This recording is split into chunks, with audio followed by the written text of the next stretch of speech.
はい、今日はですね、ハスラーの紹介です。もう1個前になっちゃったんですかね、この方が。はい、乗ってみることにしましたので、今日はご紹介させていただきたいと思います。いい色ですよね、これ。エンジというか、オレンジで紹介だったんですけど、街中で見るオレンジとはちょっと違うような、オレンジのハスラーよく走ってますよね。ちょっと違うような気がします。で、最初からこの鉄鎮じゃないんですね、これ。こんなホイールがついてるんですね、これ。はい。で、リアはこんな感じというところです。はい。じゃあ早速、中見ていきましょう。エンジンルームの中です。あれですよね。R06D って今エンジンだったんですかね。K6A じゃないんですよね。当たり前ですか。もうでもハスラーこの方紹介するの2回目ですよね。この方になった直後ぐらいに1回ご紹介したような気がします。走り自体すごくいいんですよね。マイルドハイブリッドですかね。マイルドじゃないのかな、ハイブリッドのになるのかな。はい、そのあたりまた概要欄に書きたいと思うんですが、エンジンルームはこんな感じです。スズキ伝統の3発エンジンですかね。すごい。シリンダーヘッドってこれプラスチックなの今。ヘッドカバーってプラスチックなのすごいな。ミニもね、プラスチックですよね。という通りで感じです。はい、リアです。リア8ゲートの中っていうか。で、これ、これで倒せるんですかね。すごいな。あ、違った。こっちですね。はい、ここです。あ、倒してしまうとめちゃくちゃ広いですね。余裕で16インチのタイヤ4本ぐらい入りそうですね。やっぱ使い勝手のいい車なんで、ジムニー欲しいけどやっぱり実用性考えてこっちっていう人多いですよね。デザインも可愛いし。はい、じゃあこんな感じです。後部座席乗り込んでみます。中広いですね、これ。全然コンパクト界広い。アイソフィックスも使えるし。これいいですね。めちゃくちゃ後ろ広い。だって1、2、全然ヤリスとかより広い。これいいな。さすがにね、シートね、起こしちゃうとこんだけしか荷物積めないですけど、全然これ広いですね。天井も高い。これいいな。ねえ、ちょっと運転席乗り込んでみます。こういう風にドアポケットにあります。これ、乗りやすい。閉めました。早速じゃあエンジンかけてみましょう。こんな感じですね。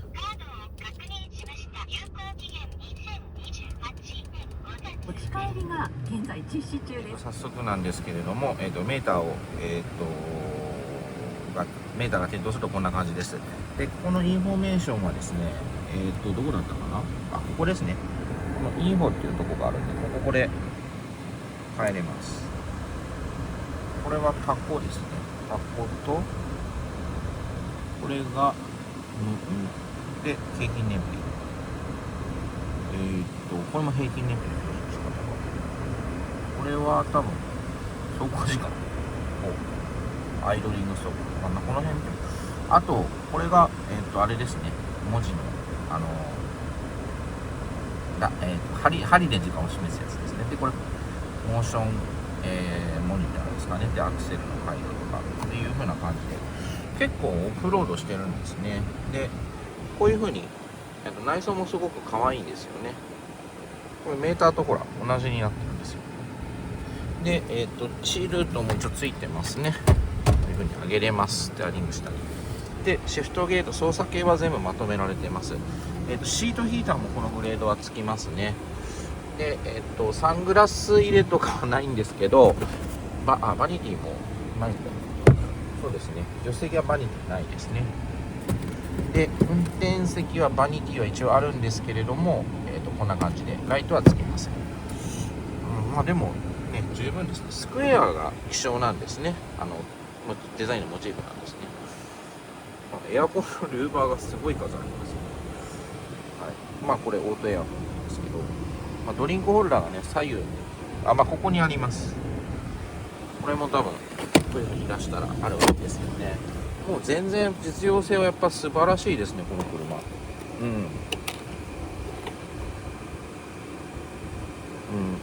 こんなにねすごくしかも乗り心地も良かったので、まあ、早速この辺りも踏まえて、走行インプレッションしてみたいと思います。はい、ではですね、街乗りインプレッションしてみたいと思います。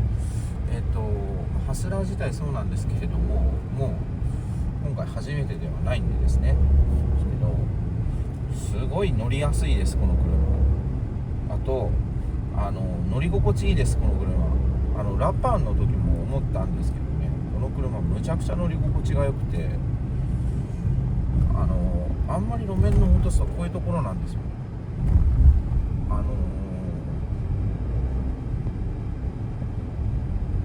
SUV っぽいですよね、乗り味が。これ一応クロスオーバーになるんですかね、このハスラーというのは。そうですね、クロスビー、これの普通車版がほぼクロスビーだろうと思ってるんですけど、それの時もクロスビーもちょっと一度乗ったことがあったんでなんですけど、乗り心地めちゃくちゃいいですよね、このハスラー。あれです、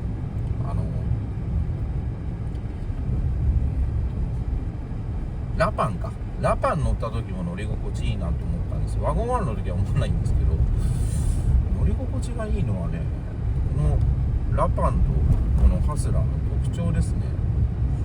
全然路面の凹凸も、ちょっとゴツゴツ今しましたけどね、これだけ入れても、これわざとちょっと街中の中でも凹凸が激しいところちょっと乗ってみようかなと思ったんですけど、若干軽っぽいなって思うところはありますけど、ヤリスクラスとかと比べると全然乗り心地こっちの方がいいですね。全然っていうのは言い過ぎかもしれないですけど、少なくともちょっと安っぽさは感じるかなっていうところありますけど、軽自動車で手軽さを求めてっていうことだと、あと維持費の関係とかだともうやっぱり軽恐るべしですね。すごく僕はこの車いいと思います。デザインもね、ハスラーいいですよね、これ。街中をねこうやって走ってて、あとね加速がやっぱり CVT、ちょっと高速化した時はね空速感がやっぱありましたけども、そういうのはねあんまり気にしならないかなとは思いました。そうですね、この空速感とかなく CVT、街中の加速とかだとすごくいいかなと思いますし、取り回しがやっぱりこの車軽ですけど、特にすごく運転する上で苦労しないですね、取り回しの良さ。こんな感じでね、今日はそのハスラーのご紹介でした。はい、ご視聴いただきありがとうございました。